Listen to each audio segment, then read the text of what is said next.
Balita ko, pwede hong mag-work from home bukas ang mga government employees. Base po yan sa inilabas na memo ng Malacanang.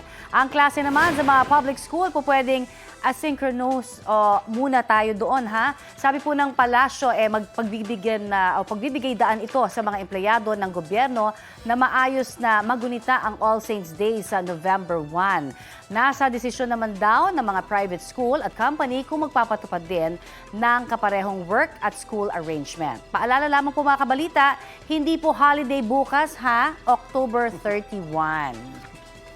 Balita ko, may tututukan kayo tuwing 10:30 a.m. sa GTV.